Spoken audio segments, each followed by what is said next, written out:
to share this with you.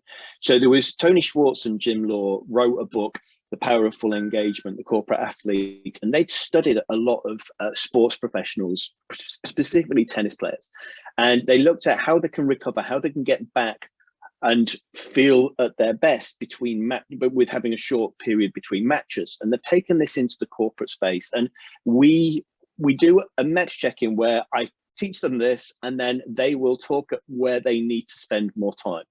So what it is about putting rituals in place.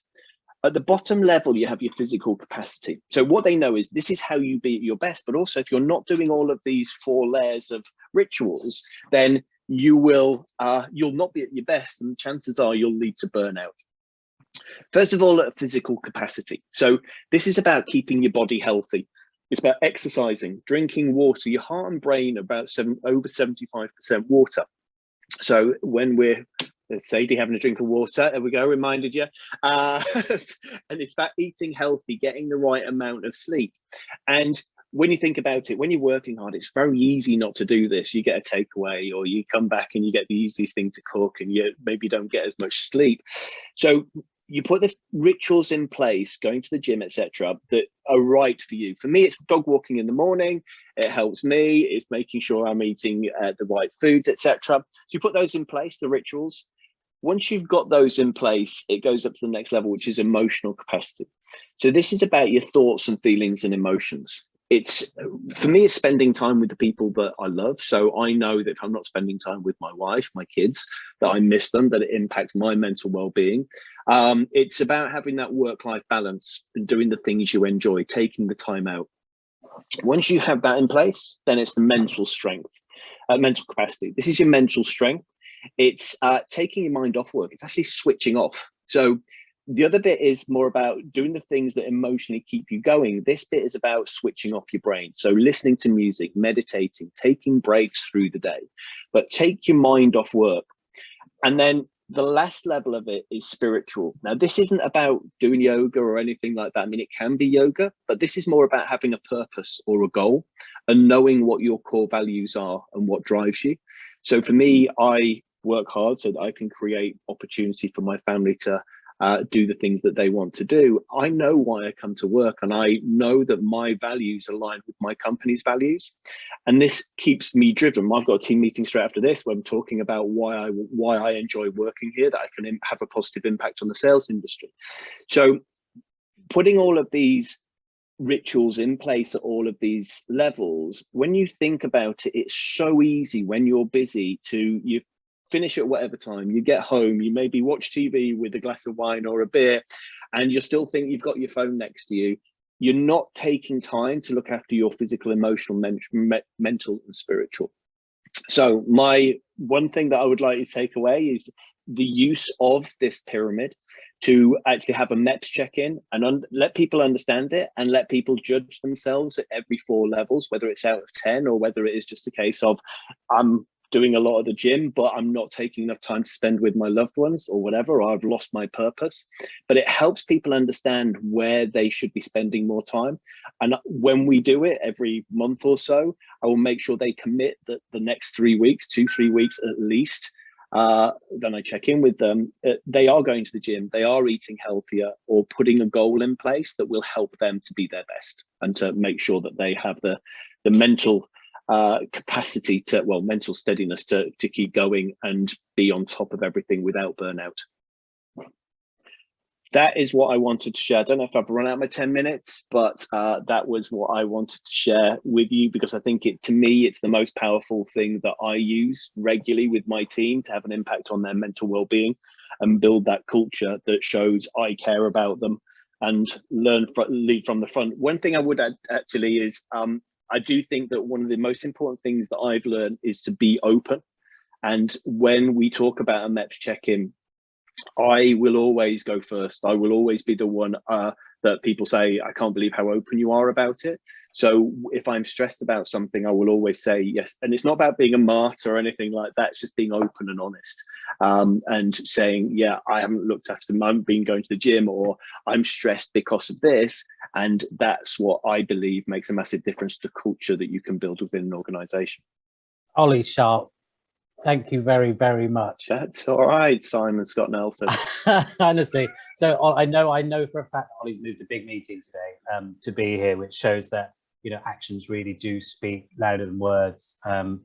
Thank you, Ollie. You're definitely one of the doers when it comes to this space. It's certainly not just writing it on the label and dancing like nobody's watching. I think we're all coming to the Christmas do. Sales laws and bringing your whole self to work. I mean, it's no surprise how I know that when you're recruiting and onboarding, you never have a shortage of applicants, and I'm not surprised with a culture that cares like that.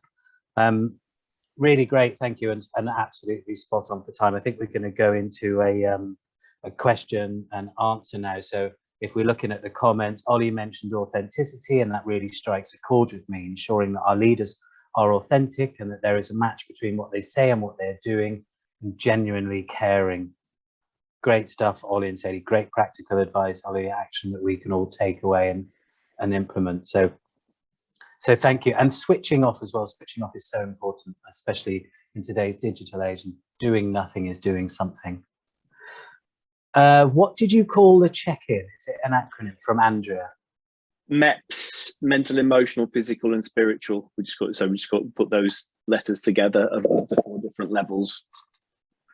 Great. And Ollie, you met biggest good one. Ryan, what's your biggest challenge or lesson learned so far? It's lesson. I mean, there's been lots. I think that how important it is to listen. I was a typical sales person, went into sales leadership. I knew best. I didn't need other people's points of view and all of these kind of things. And I just thought that I could do the job, and but what I learned was listening to people isn't just about getting their ideas, it's about making people feel like they're valuable within your organization. Not doing it for the wrong reason, but yeah, my listening skills have changed somewhat, and making sure that I am more building a more inclusive team, because I think that makes a massive difference to people's mental well-being. We want them to be dancing like no one's watching, rather than just be there and not feel included. Yeah, great, thank you. And Richard asked, what was the book? Sadie's put in the car. It was The Power of Full Engagement. The other book that was from Dr. Steve Bull, who has done lots of work with the Olympic team and everything, is called The Game Plan, and he looks at 4 different ways of managing mental toughness, emotional toughness, and these kind of things, where which is a really good book as well, which would help. Great, thank you. Any more questions for Sadie or Ollie? Feel free to unmute yourself, put your stuff in the chat room. If you did, well, like I say, this is recorded. If you wanted the recording or the slides from both speakers, then please do let us know.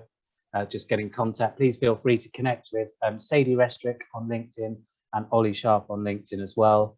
Follow Wellity on LinkedIn, or join the list for the Great British Workplace Wellbeing Awards, and I'm sure we'll see some of the faces on here being nominated in due course.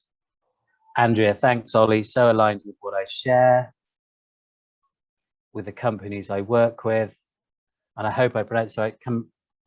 Karmana, no questions from me, but I want to say a big thank you for all the value today. Absolute pleasure, important discussion. Love it, pretending. Sorry I joined late. Thank you, everyone. I really do appreciate that, and for turning up after a long bank holiday weekend. We're having some great comments for the speakers in the comments, and I think all that leaves me really is to hand back to Ryan Briggs. Ryan is the founder of the community group. Ryan, over to you. Hi, thank you, Simon. Not a lot from me, because I'm obviously aware everyone wants to get on, but just another thank you really to you for hosting for the first time. Brilliant, great job. To Sadie and Ollie, obviously, for great talks, and to Nuz for helping as always. Just quickly, dates for your diary. I think that the next one we're going to try to stick to the first Tuesday of the month, so 6th of July, if you want to pencil that in. Do go to the website and just put your email address so we can keep in touch with you, let you know about the next events that are coming up, and give you links to the videos of previous sessions, all that sort of stuff. But a big thank you. Thanks to the ambassadors as well for coming along, and all the attendees. But yeah, feel free to connect with all of us, and have a great day, and we'll speak to you soon. Thank you. Thanks, Simon. Thanks, Eddie. Thanks, Bye. everyone. Take care. See you all soon. Thanks, Ollie. Bye. Thank you. Bye-bye. Thanks, Ollie. Bye, Sadie. Thank you.